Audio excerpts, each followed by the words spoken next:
एक गांव में रामू और श्यामू दो दोस्त रहते थे। दोनों ने एक जमीन खरीदी और उसमें गेहूं बोने की तैयारी की। रामू रोज सुबह उठकर खेत में जाता, हल चलाता, खूब मेहनत करता, गेहूं बोए और फिर उसकी फसल लहराने लगी। लेकिन श्यामू खेत में एक दिन भी नहीं जाता था। वो रोज सुबह उठता, नहाता और मंदिर जाता और भगवान से प्रार्थना करता कि हे भगवान, मेरे खेत में फसल बहुत अच्छी हो, इतनी अच्छी पैदावार करना भगवान जी कि मुझे बहुत मुनाफा हो जाए। अब धीरे धीरे समय बीतता जा रहा था। उधर रामू खेत में जी तोड़ मेहनत करता था और श्यामू रोज सुबह मंदिर जाता और भगवान से प्रार्थना करता था और अपने घर आकर सो जाता था। चाहे बारिश हो, गर्मी हो, सर्दी हो, लेकिन रामू अपने खेत की खूब देखभाल करता था। उधर श्यामू इस बात से बिल्कुल बेफिक्र था और बस वह तो घर में खर्राटे मारकर सोता रहता था। फसल कटने की बारी आई और जब बंटवारा होने लगा तो श्यामू बोला, अरे भाई, मेरी फसल ज़्यादा होनी चाहिए क्योंकि मैंने रोज भगवान से प्रार्थना की है कि वो फसल अच्छी करे, इसीलिए हमारे खेत में इतनी अच्छी फसल हुई है। रामू बोला, अरे भाई, तू एक बात बता, मैंने जी तोड़ मेहनत करके इतनी अच्छी फसल उगाई है और तू कहता है कि तुझे ज़्यादा हिस्सा चाहिए। नहीं भाई, ये हक तो मेरा है, मुझे ही ज़्यादा फसल मिलनी चाहिए। इस बात पर दोनों में झगड़ा होने लगा।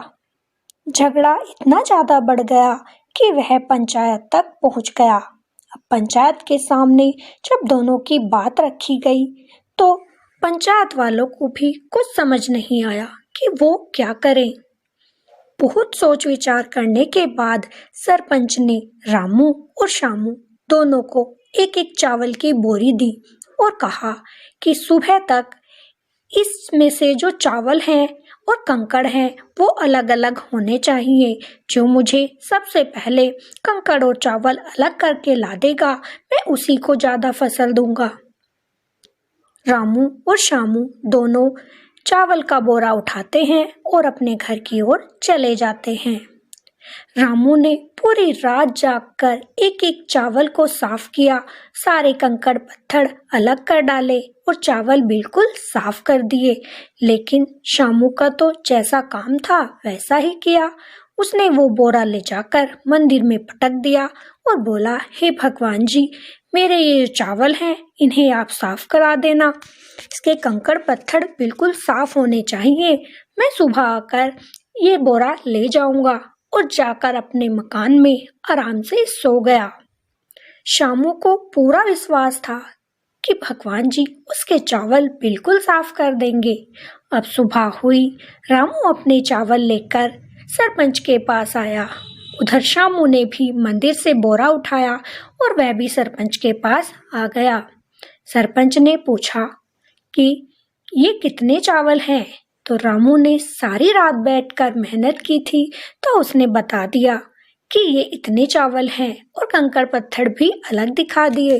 लेकिन श्यामू को तो कुछ भी नहीं पता था, इसीलिए उसने जब बोरा खोला तो उसमें कंकड़ पत्थर जैसे के तैसे ही मिले पड़े थे। ये सब जब सरपंच ने देखा तो उन्हें विश्वास हो गया कि रामू ने मेहनत की है, इसीलिए उसे ही फसल का सबसे ज़्यादा हिस्सा मिलना चाहिए। और श्यामू ने कुछ भी कर्म नहीं किया, वह सिर्फ भगवान के भरोसे ही हाथ पे हाथ रखकर बैठा रहा, इसीलिए उसे फसल का कम हिस्सा मिलना चाहिए।